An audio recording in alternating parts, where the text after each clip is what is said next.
two very creative individuals, one in the world of culinary arts, another in fashion design, choose to end their lives. She was 55, he 61. So relatively in the peak of their accomplishment and their successes. Why does this happen? In some ways, I can relate. I was 17 years old in Delhi when I had tried to take my own life. And God protected me from my own schemes and designs and sent me the scriptures to remind me that my body was not a funhouse, that my body actually didn't even belong to me. It belonged to Him, and it was the temple of the living God. Why does this happen? Why at the peak of success does a man who commands wide audiences wherever he goes, there's a picture of him somewhere on YouTube now, hosting President Obama and them having a bite together somewhere, I don't know if it was France or where it was. My colleague who's here with me, one of my traveling colleagues, said to me, Ravi, if you had a dream life, wouldn't it be something like what he had? Going all over the world, tasting all of the culinary delicacies, having an audience, wealth, success, fame, pleasure, all that you wanted. And yet he snuffs his life out. Why does this happen? Ladies and gentlemen, it is vitally important that you and I have the most fundamental questions in life answered.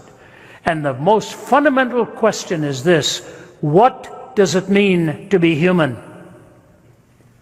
What does it mean to be human? So many different answers are given to us. So many different answers. And the gospel is the only message I know which coherently answers all of the deepest questions of the heart and soul, but not just coherently, but specifically to particular questions, gives us the truth. I am the way, the truth, and the life, said our Lord. And if you take that triad in an answer, the way, the truth, and the life, you begin to see how critical it was that He stated it that way. But we are living in a time where truth has died. You see, if you go back to the 1300s and the 1400s, rationalism held sway. Man was deemed to be a thinking being. Then on the heels of rationalism, with all kinds of questions being asked of rationalists, empiricism came into being in the 1700s and 1800s. Man became an empirical being. From a thinking being or a rational being to an empirical being and a laboratory testing individual. But on the heels of that also came the likes of an Immanuel Kant, and man actually ended up becoming a skeptical being.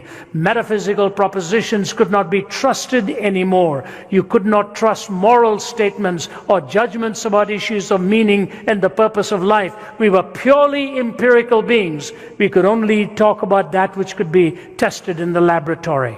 From thinking and rational beings to empirical beings or skeptical beings. Then came the existentialists and the nihilists. The nihilists sort of despairing to find meaning, and the existentialists come up with the response that you have to will to find meaning. Slap against the door of despair, push it away, somehow pull yourself up by your existential bootstraps and define what meaning is really all about. And we became existential beings, giving a lot of vent to our emotions. From thinking and rational beings to skeptical beings to emotional beings. And then postmodernism came along and basically told you, you define your own self kind of being. And what did we lose? In postmodernity, we came to the conclusion that there was no such thing as truth, no such thing as meaning, and no such thing as certainty. No truth, no meaning, no certainty.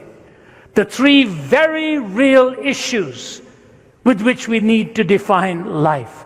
What is true? What does my life mean? How can I be certain of the answers that I am clinging to? And it is fascinating that just as postmodernism has taken over, we are facing now a society and a reality where the youngest amongst us are the loneliest of us all.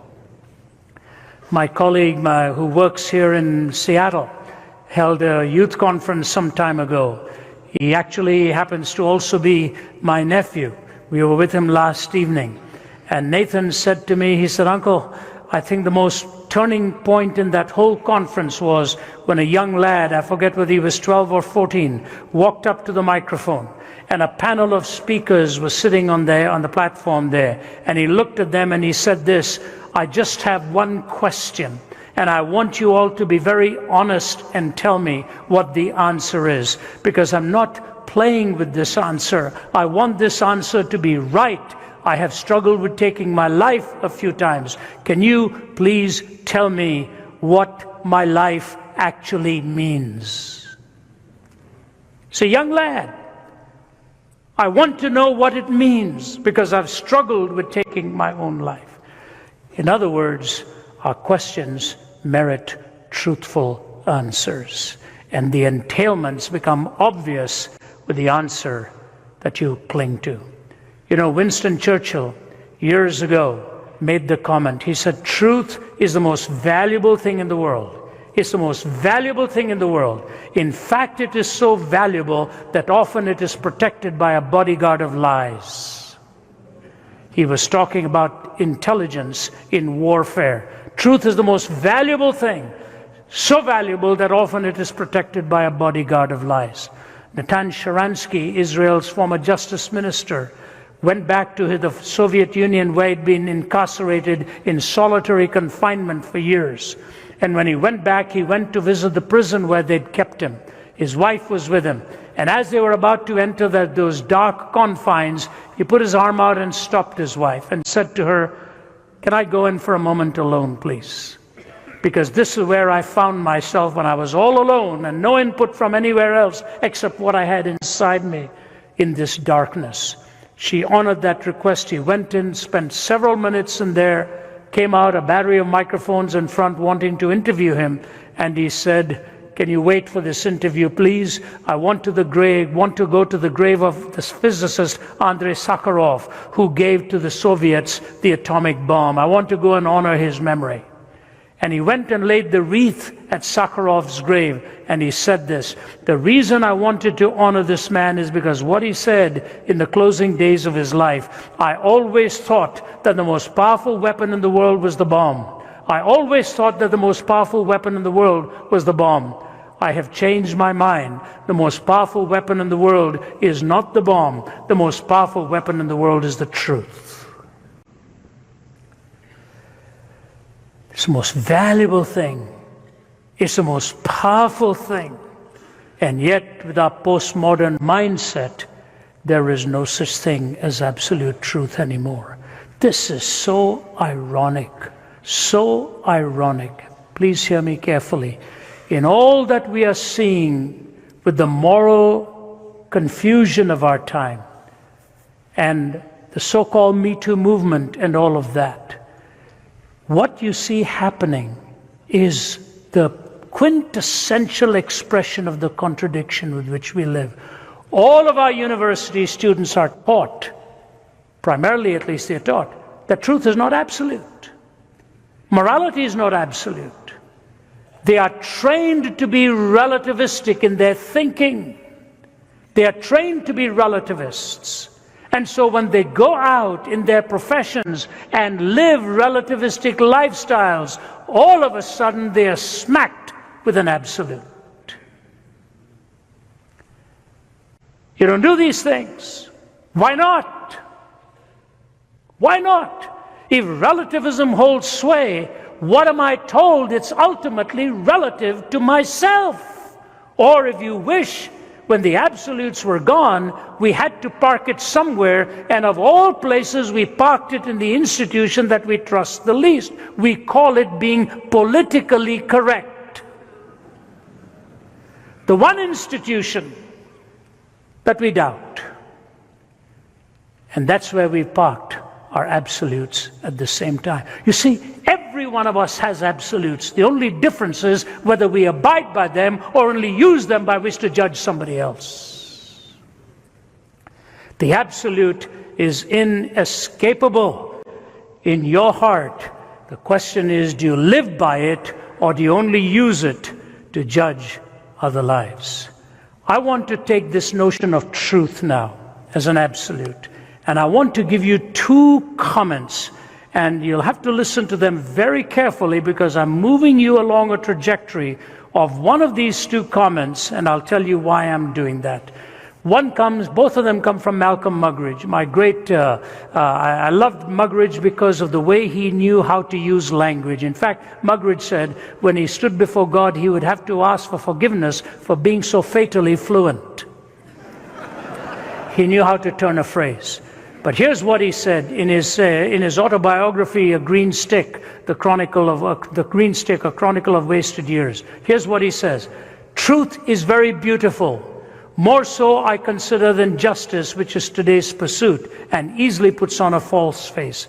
In the nearly 7 decades I have lived through, the world has overflowed with bloodshed and explosions, whose dust has never had time to settle before others have erupted, all in purportedly just causes. The quest for justice continues and the weapons of hatred pile up. But truth was an early casualty. The lies on behalf of which our wars have been fought and our peace treaties concluded. The lies of revolution and counter-revolution. The lies of advertising of news, of salesmanship, of politics. The lies of the priest in his pulpit, the professor at his podium, the journalist at his typewriter. The lies stuck like a fishbone in the throat of the microphone. The handheld lies of the prowling cameraman.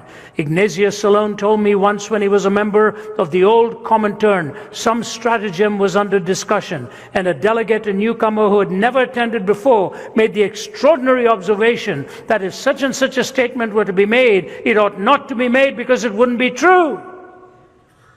There was a moment of dazed, stunned silence. Then everyone began to laugh. They laughed and laughed until tears ran down their cheeks and the Kremlin walls seemed to shake. The same laughter echoes in every council chamber and cabinet room. Wherever 2 or more are gathered to exercise authority, it is truth that has died, not God. What Muggeridge is talking about here is propositional truth, whether an answer as it is given conforms to reality as it is. He's talking about propositional truth. We use this in a courtroom. Were you at such and such a place when this event actually happened? They are looking for a corroborating answer that is in actuality in keeping with what happened. But then Muggeridge is able to take that slender thread of truth and slice it up in two with this perception here. And this is what I really want to zero in on. But you're going to have to listen carefully what he says. In this Sargasso Sea of fantasy and fraud, how can I or anyone else hope to swim unencumbered? How can I learn to see through and not with the eye?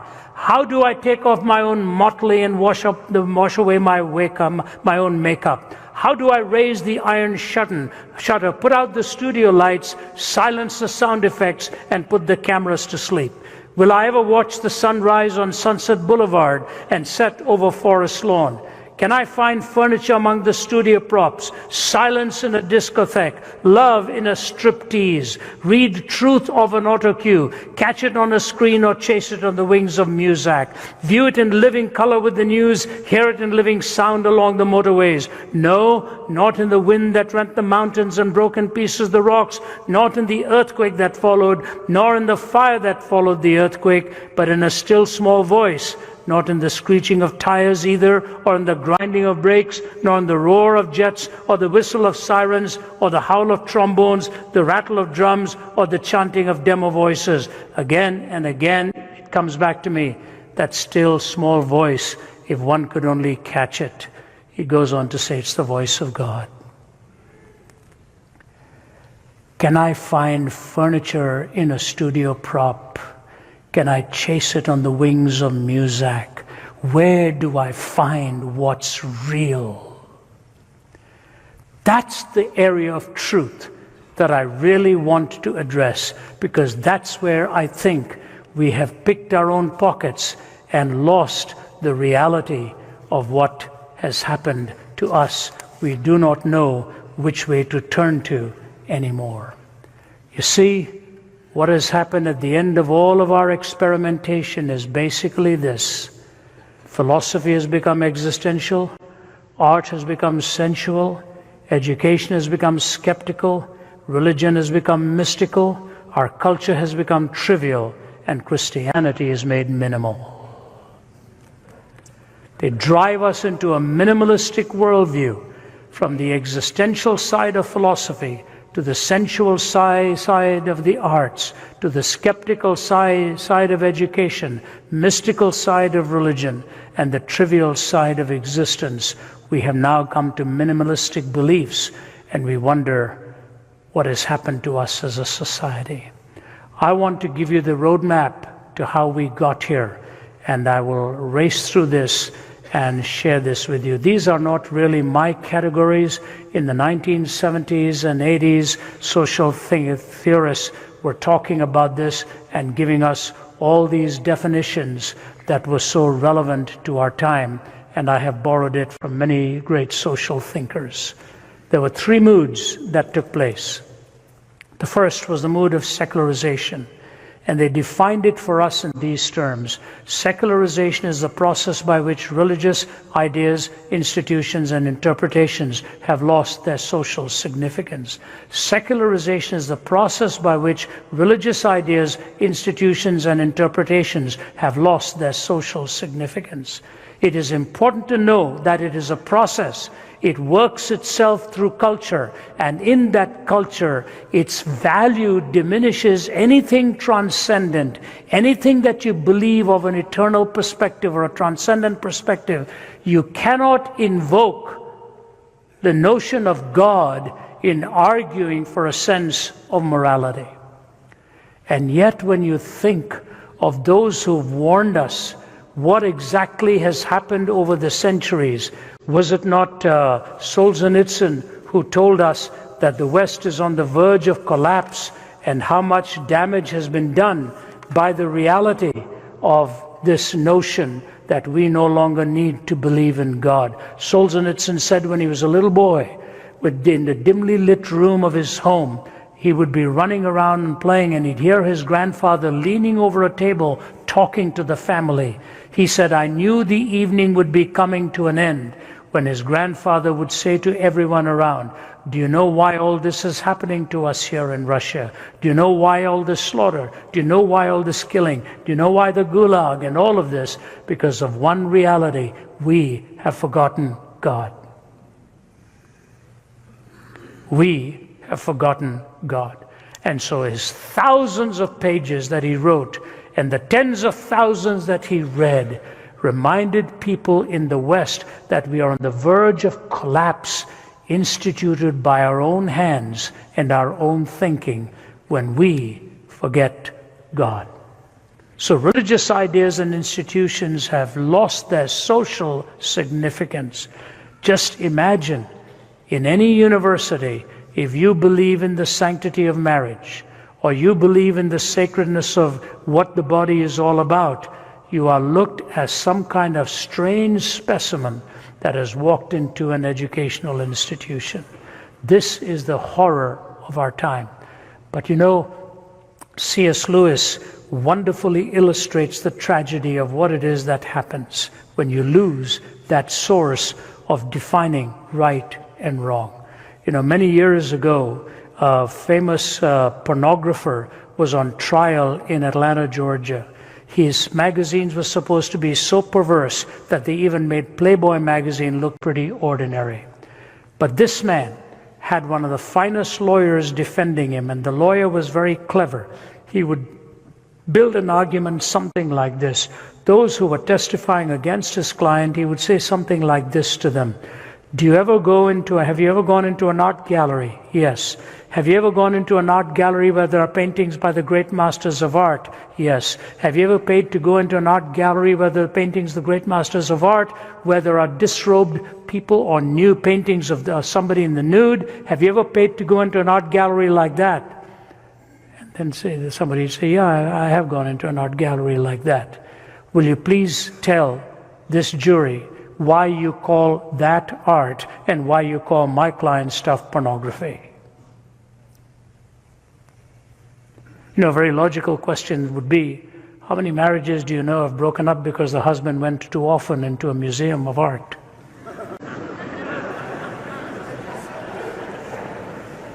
We don't have common sense anymore, do we?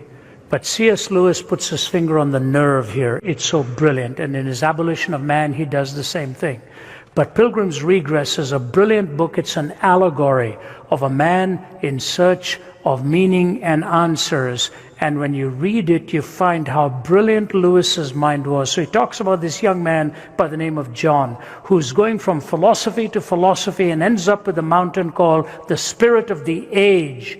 But fascinatingly, Lewis describes him not as free in living for the Spirit of the Age, but his hands are bound in chains living for the Spirit of the Age.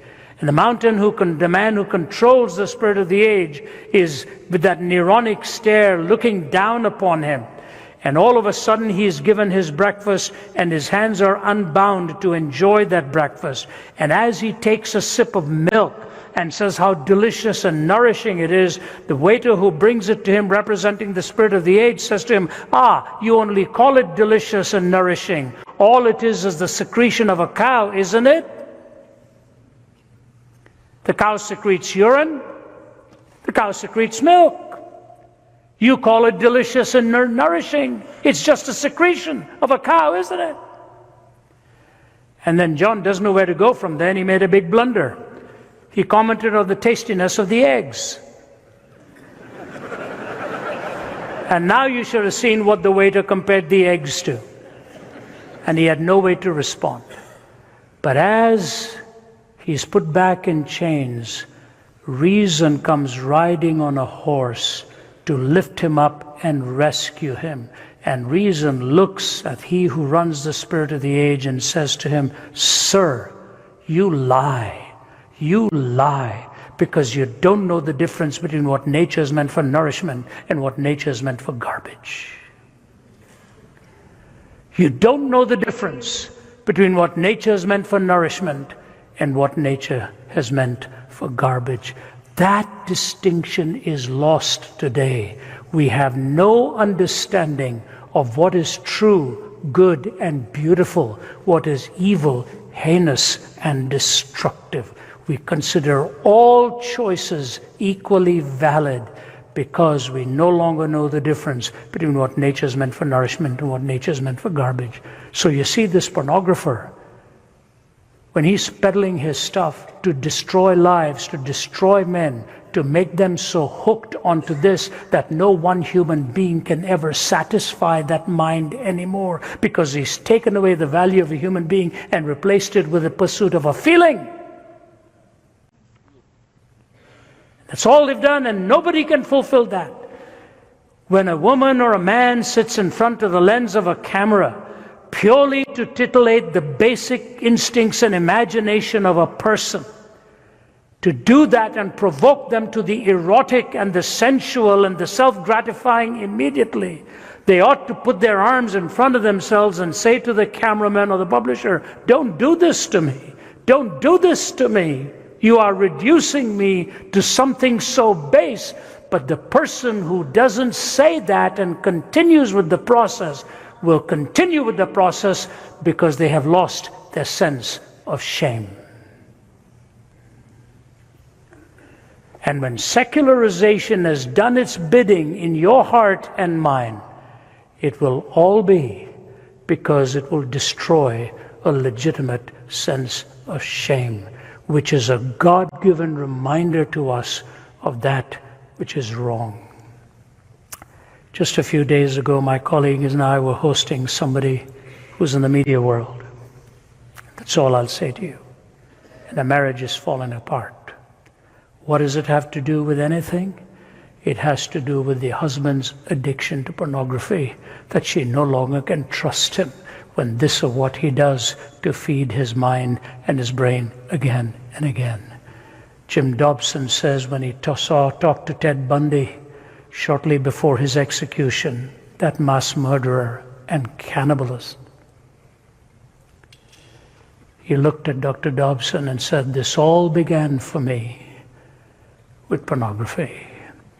He said, "Dr. Dobson, tell the young never to get into this.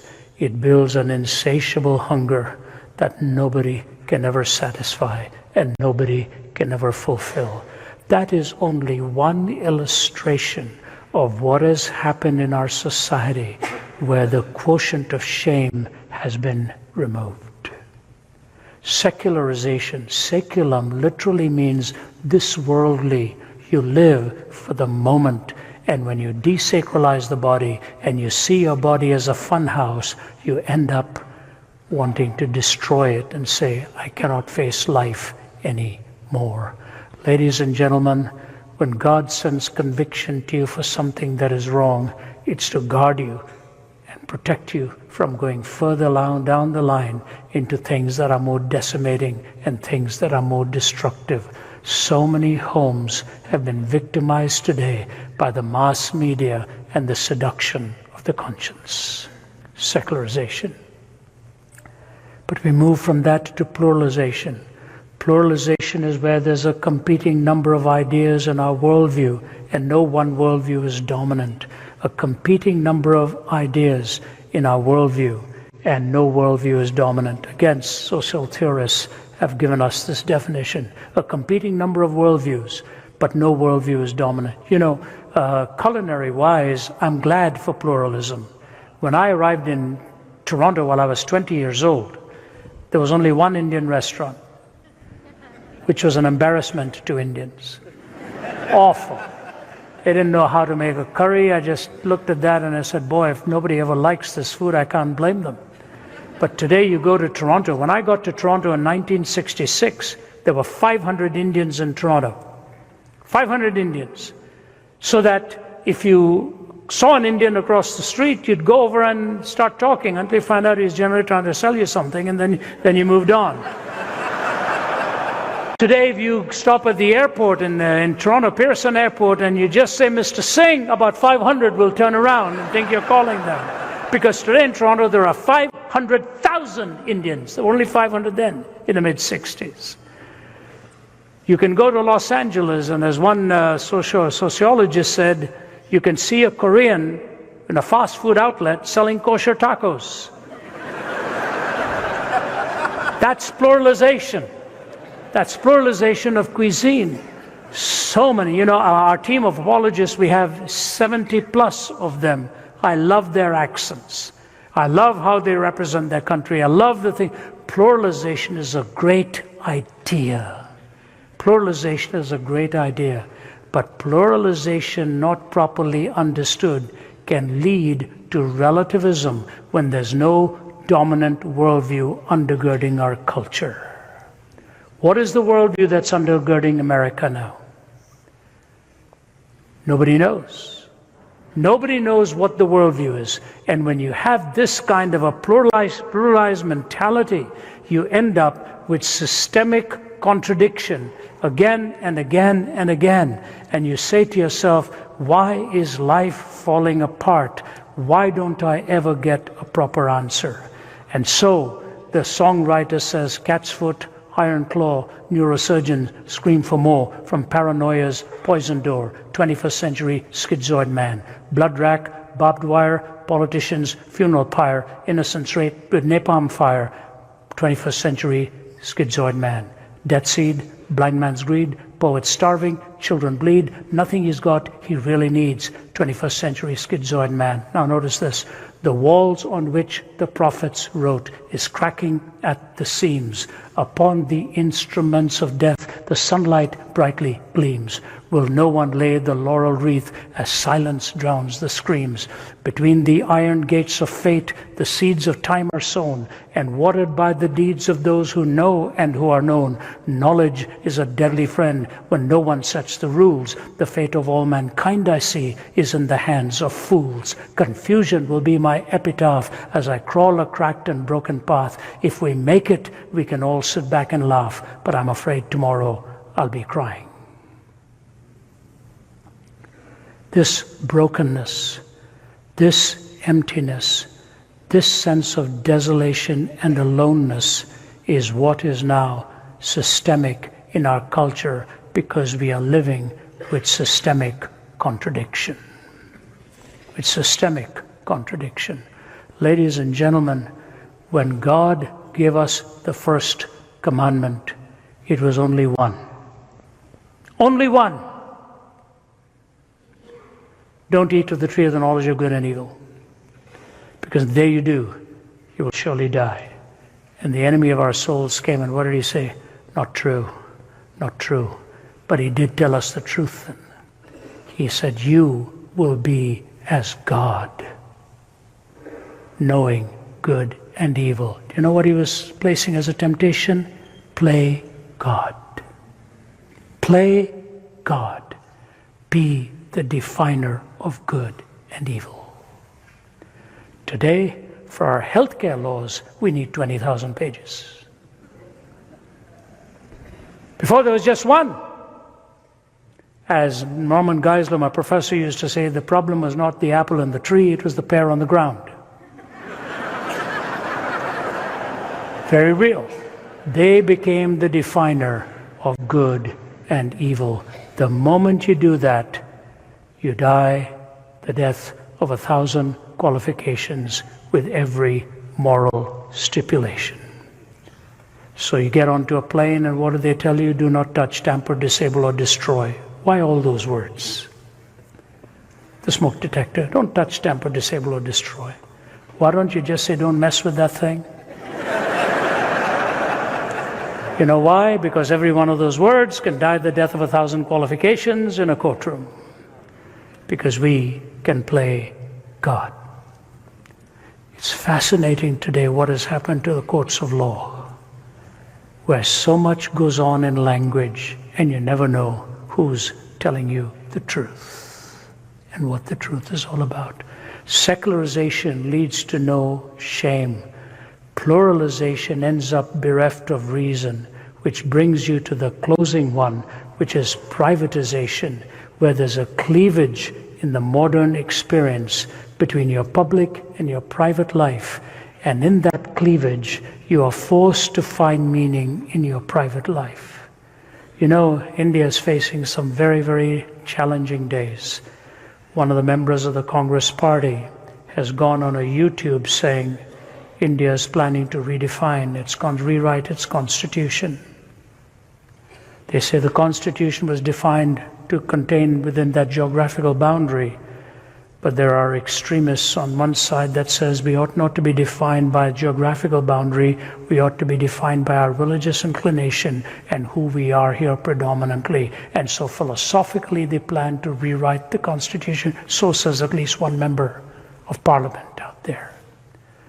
We may not be rewriting our constitution here, but we in effect are doing the same thing by not honoring the intent of what it was all about to start with.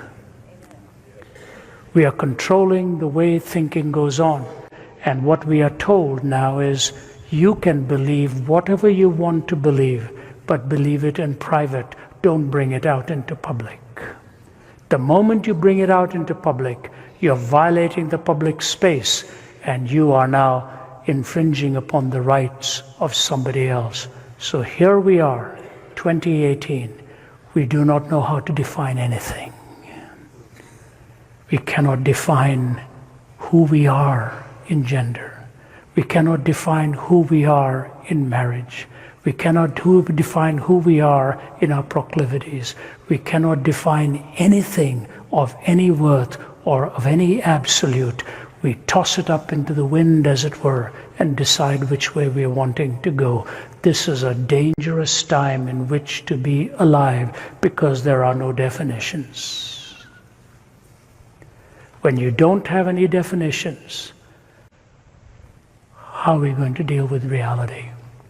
You know, I have, Winston Churchill was once told by a corporal, "Mr. Churchill, have I ever told you about my grandchildren?"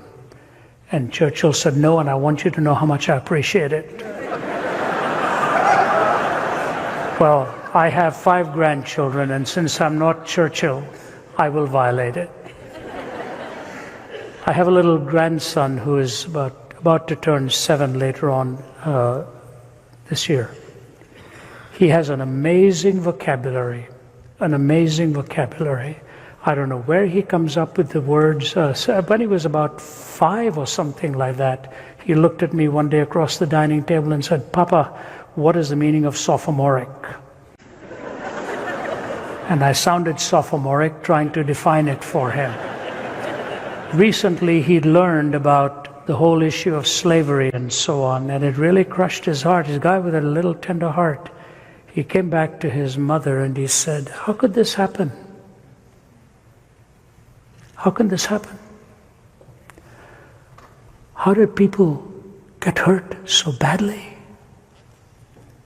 How do they justify this? How do we justify this?" And then he paused. This is a little kid. He looked at his mother and said, "You know, I have a friend. He comes from another country. Do you think one day people may treat him badly too because he comes from somewhere else?" And Naomi, my daughter, said, "Why do you ask that?" Here's what he begins his answer by saying. He said, "Mommy, my hypothesis is this: if you want to hate somebody, you will find a reason to hate them. If you want to hate somebody, you will find a reason to hate them." This is the same little guy when he was 3.5 who looked at his mother when she had lost her car keys and couldn't find it. Naomi, my daughter, she slapped her forehead and said, "I must be losing my mind." And he looked at her and said, "Mommy, whatever you do, please don't ever lose your heart because I'm in there."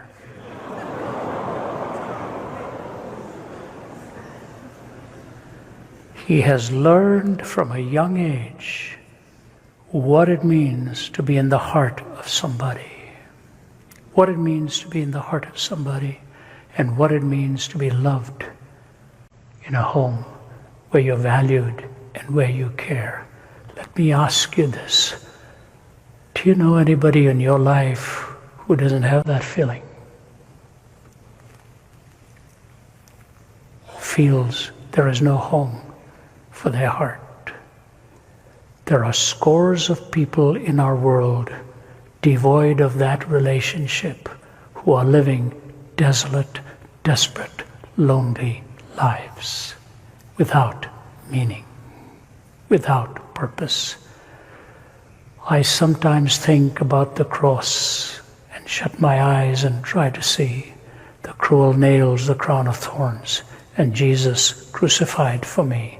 But even could I see him die, I would but see a little part of that great love which like a fire is always burning in his heart. The love of God for you, for me. When a man can leave a little girl and choke himself to death, he obviously didn't understand that God really loved him, that God loves his little girl.